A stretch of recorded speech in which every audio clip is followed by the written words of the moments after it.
हाँ देखिए, कक्षा 10 में आज हम मैथमेटिक्स के अंतर्गत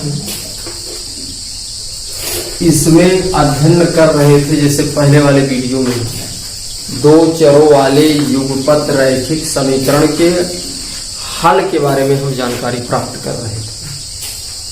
दो चरों वाले युगपत रैखिक समीकरण का अगर आपको सॉल्यूशन जानना है तो उसके लिए मैंने कहा था कि आप दो चरों वाले युगपत रैखिक समीकरण को अगर आपको हल करना है तो उसको हल करने के चार मैंने आपको मेथड बताया था। एक मेथड मैंने कहा था कि एक आपका ग्राफीय विधि होता है, एक मैंने कहा था ग्राफीय विधि, दूसरा मैंने कहा था कि आपका होता है प्रतिस्थापन विधि, प्रतिस्थापन विधि, और तीसरा मैंने कहा था कि आपका होता है विलोपन विधि, चौथा मैंने कहा था कि वज्र गुणन खंड। ये आपके चार तरीके होते हैं दो चरों वाले युगपत रैखिक समीकरण को सॉल्व करने के। आपके चार ढंग। पहला ढंग आपका है ग्राफीय विधि, दूसरा प्रतिस्थापन, तीसरा विलोपन, चौथा वज्रगुणन खंड। तो यहां मैंने कहा था कि अगर आपका कोई समीकरण हो और समीकरण में आपकी दो चर राशियां हो, दो चर राशियों से निर्मित एक समीकरण हो, दो चर राशियों से निर्मित आपका कोई दूसरा समीकरण भी हो, दोनों समीकरणों को आपको सॉल्व करना हो।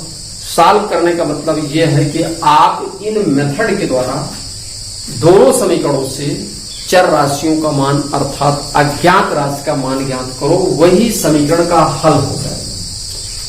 तो इसी संदर्भ में सबसे पहले मैं ग्राफीय विधि के बारे में चर्चा करूंगा कि दो चरों वाले युगपत रैखिक समीकरण को ग्राफीय विधि से हम कैसे सॉल्व करेंगे। अब ग्राफीय विधि से सॉल्व करने के लिए सबसे पहले हम काम क्या करेंगे कि सबसे पहले दो चरों वाले युगपत रैखिक समीकरण को ले लेते हैं। जैसे मान लीजिए हमारे पास दो समीकरण अगर हैं कि एक आपका है x plus 2y is equal to 4, ये आपका समीकरण नंबर 1 है। दूसरा है 2x plus 4y is equal to 12, ये आपका दूसरा समीकरण। इस तरीके से आपके दो चरों वाले दो आपके समीकरण हैं और दोनों समीकरणों को आपको ग्राफ पेपर पे इसको प्लॉट करके दो चरों वाले युगपत रैखिक समीकरण का सॉल्यूशन आपको ढूंढना है।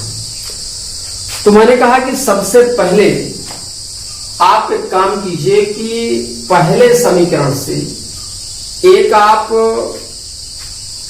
रो और कॉलम एक बनाइए, एक टेबल बनाइए, जनरेट कीजिए। कैसे देखिए, जैसे समीकरण 1 के लिए, समीकरण 1 के लिए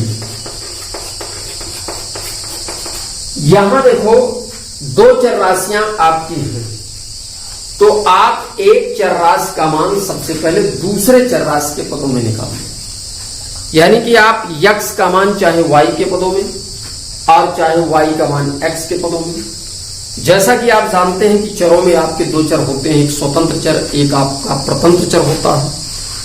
तो y को अगर हम प्रतंत्र मान के चलें तो हम y के मान को x के पदों में निकालेंगे, और जब y के मान को हम x के पदों में निकालेंगे तो कैसे लिखने का काम करेंगे आप ध्यान दीजिए।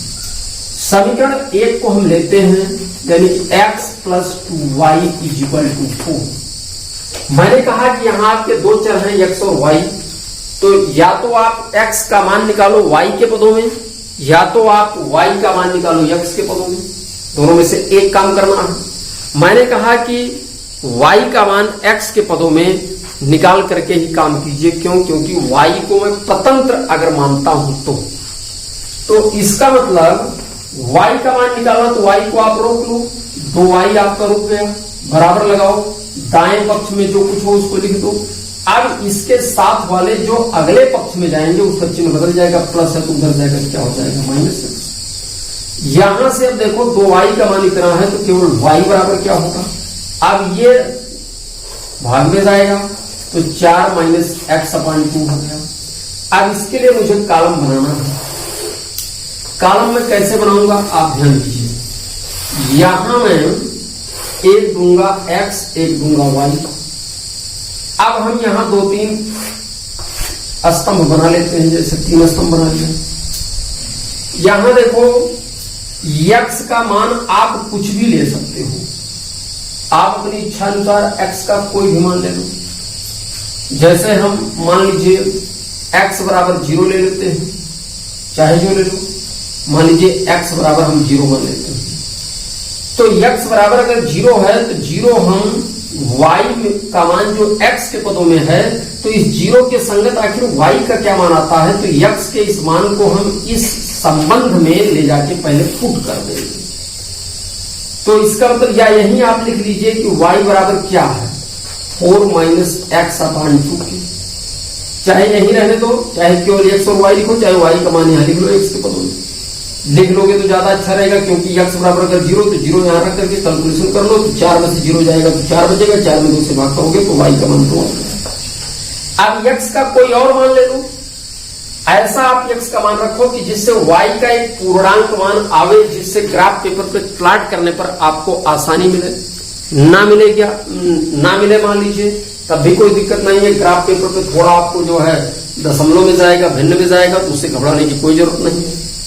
लेकिन भरसक आपका ये प्रयास रहा है कि मैं x का ऐसा कोई मान चूज करूं कि उसके करस्पॉन्डिंग, उसके संगत मेरा जो y का मान आवे, y का मान एक पूर्ण संख्या आ जाए, जिससे ग्राफ पेपर पर बिंदुओं को दर्शाने के लिए हमें आसानी प्राप्त हो।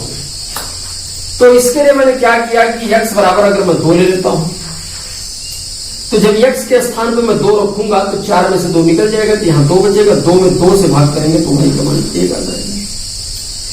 अब फिर देखिए, अगर हम x का मान लीजिए 4 ले लें, तो 4 में से 4 जाएगा तो ऊपर 0, 0 में किसी से भाग करेंगे तो 0 आ जाएगा। इसका मतलब ऐसे आप 2-3 बिंदुओं को लेकर के y के मान निकाल लो, और जब x और y के हमें करस्पॉन्डिंग सारे वैल्यूज आ जाएं, तो उनके संगत आप कोऑर्डिनेट में चलने के लिए, निर्देशांक में चलने के लिए आप उन बिंदुओं को निर्देशांक के रूप में व्यक्त करने का काम करो।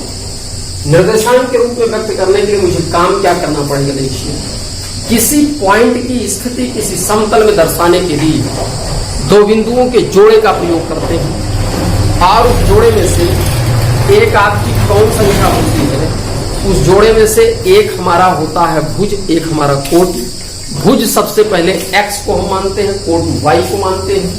तो इसके संगत जब हम पॉइंट दर्शाएंगे तो पहले भुज फिर कोट।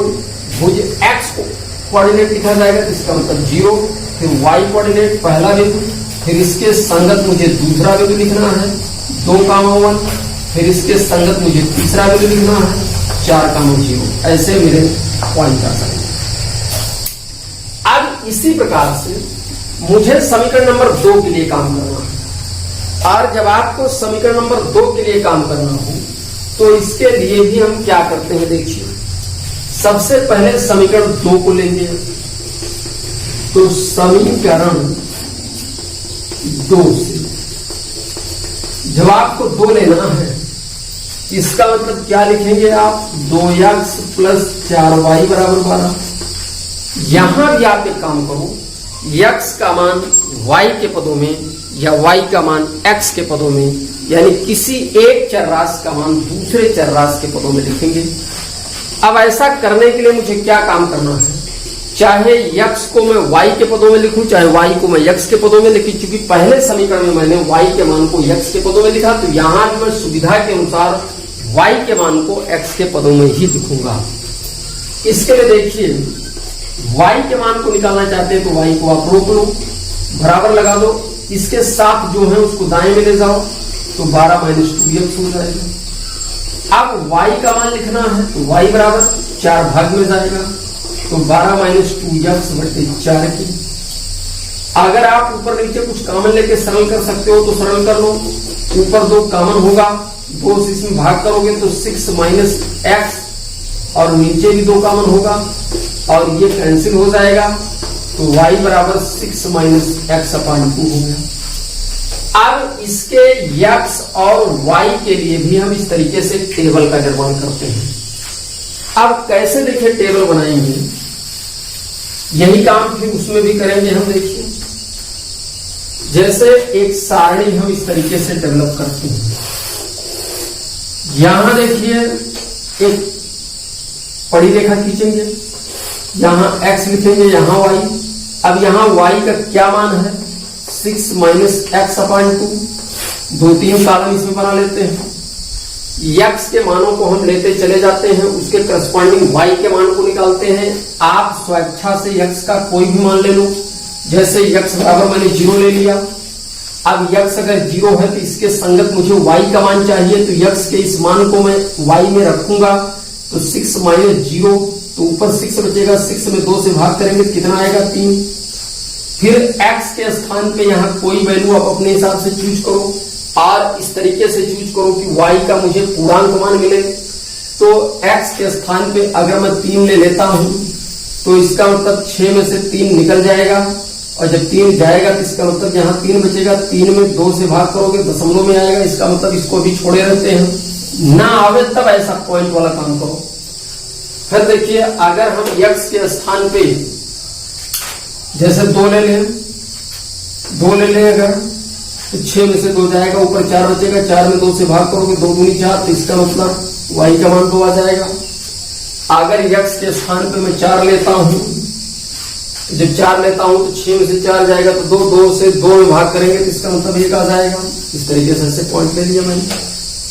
अब इनको हम कोऑर्डिनेट ज्योमेट्री के तहत बिंदु निर्देशांक रूप में इसको लिखने का काम करेंगे। अब उस रूप में लिखने के लिए मैं क्या करूंगा, सबसे पहले भुज कोण भुज x को माना जाता है तो 0,3। फिर इसके बाद क्या लिखेंगे 2,2। फिर क्या लिखेंगे 4,1। इस तरीके से तमाम पॉइंट आ जाते हैं। आने के बाद अब आपको क्या करना है, इन समस्त पॉइंटों को ग्राफ पेपर पर आपको प्लॉट कर देना है। ग्राफ पेपर पर इसे खींच देना है और अगर इसे ग्राफ पेपर पर मुझे खींचना है तो हम इन बिंदुओं को रखे रहेंगे। अब इसके लिए हम ग्राफ बनाएंगे। देखिए हम ग्राफ कैसे बनाते हैं, आप समझिए इस चीज को। जैसे एक x एक्सिस का निर्माण करते हैं, फिर एक y एक्सिस का हम निर्माण कर देते हैं इस तरीके से। अब यहां देखो जहां आपके x अक्ष और y अक्ष काटते हैं वो मूल बिंदु होता है, इसका मतलब ये वर्जिन है।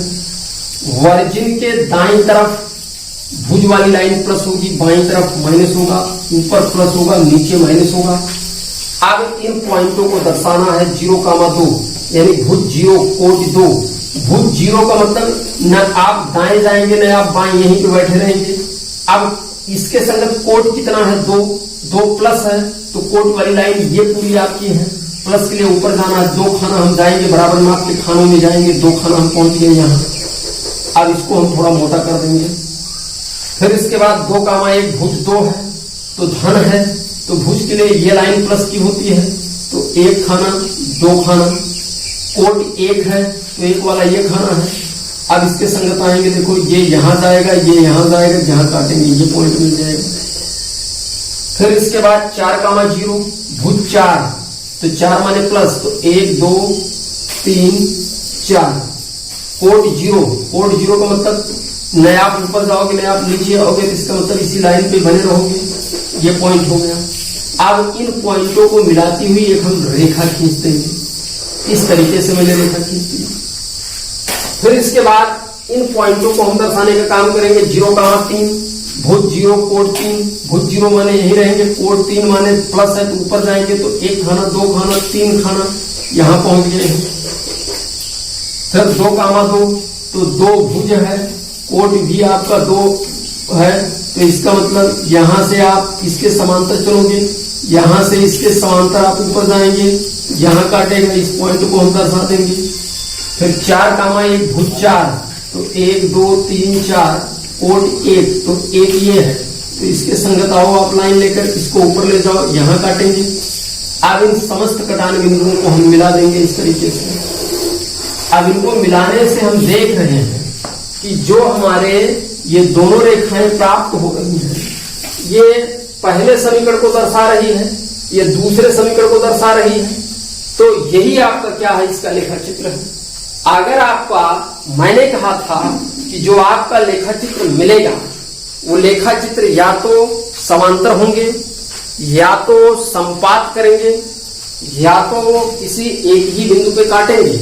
यानी कि दोनों समीकरणों के जो आप चित्र ड्रा करेंगे, जो उसका आकृति बनाएंगे, उसमें से जो आपके दोनों रेखाएं मिलेंगी, दोनों समीकरण के लिए अलग अलग 2 रेखाएं मिलेंगी, वे दोनों रेखाएं 3 नेचर अपने अंदर रखेंगी।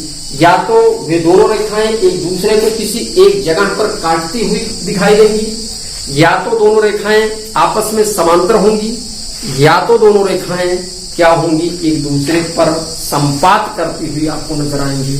तो इस तरीके से उनका जैसा ढंग होगा उस हिसाब से आपके 2 चरों वाले युगपत रैखिक समीकरण के सॉल्यूशन के तरीके होंगे।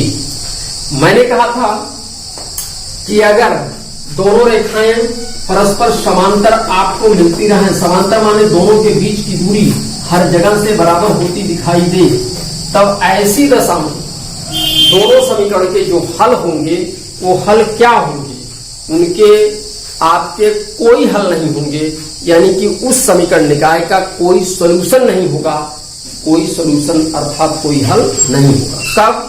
जब 2 समीकरणों के लेखा चित्र खींचने पर मुझे दोनों प्राप्त हुई रेखाएं समांतर दिखाई देंगी, तो ऐसी दशा में उस समीकरण निकाय का कोई भी हल नहीं होगा। अर्थात दोनों समीकरणों में x और y का कोई ऐसा कॉमन बिंदु नहीं मिलेगा जो दोनों समीकरणों को संतुष्ट करता होगा। क्यों कॉमन नहीं मिलेगा? क्योंकि कहीं इनका कोई उभयनिष्ठ पॉइंट ही नहीं मिलेगा, कोई इनका कॉमन बिंदु ही नहीं मिलेगा। क्यों नहीं मिलेगा? क्योंकि ये अनंत पर भी एक दूसरे को नहीं काट सकती हैं। यानी कि जहां भी होंगी एक दूसरे से वो बराबर अंतराल पे चली जाएंगी। इसलिए मैं कहूंगा कि ऐसी दशा में हमारे इस समीकरण निकाय का कोई हल नहीं होगा।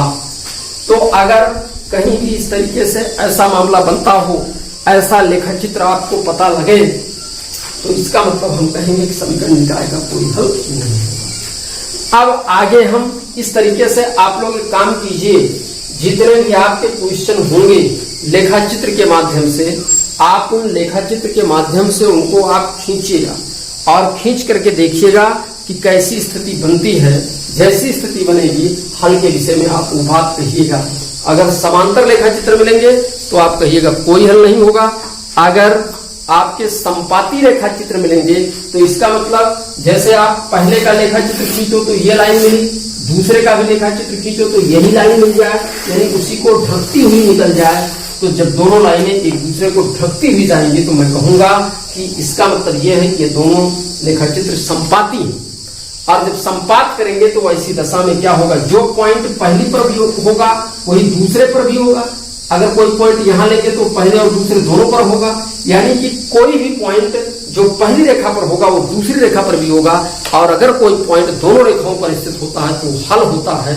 तो इसलिए जब दोनों रेखाएं एक दूसरे को संपात करती हुई दिखाई देंगी तो इसका मतलब वहां अनंत पॉइंट में ले सकता हूं। इसका मतलब उस समीकरण निकाय के अनंत हल होंगे। तो अगर संपाती होंगी तो समीकरण निकाय का अनंत हल, समांतर होगा तो समीकरण निकाय का कोई हल नहीं। और अगर आप किसी का लेखा चित्र खींचो, कोई लेखा चित्र ऐसे मिले, अगला लेखा चित्र आपका इस तरीके से मिल जाए, तो दोनों लेखा चित्र एक दूसरे को एक ही बिंदु पे काट रहे हैं। और जिस बिंदु पे काटते हैं वो ऐसा बिंदु होता है, वो घनिष्ठ होता है। क्यों? क्योंकि वो पहली पर भी स्थित होता है और वो पॉइंट दूसरी पर भी स्थित होता है, तो दोनों को संतुष्ट करता है। इसका मतलब वो समीकरण निकाय का हल होगा। इसलिए जब एक बिंदु पे प्रतिच्छेद करेंगे तो इसका मतलब उस समीकरण निकाय का एक और केवल एक अर्थात अद्वितीय हल होगा। और अगर नहीं काटेंगे, समांतर होंगे तो कोई हल नहीं होगा, अगर संपाती होंगे तो अनेक हल होगा। तो इस तरीके से आप इस पूरे प्रश्नावली के समस्त सवालों को हल कीजिएगा। आगे हम और भी चीजों के साथ नेक्स्ट वीडियो में मिलेंगे।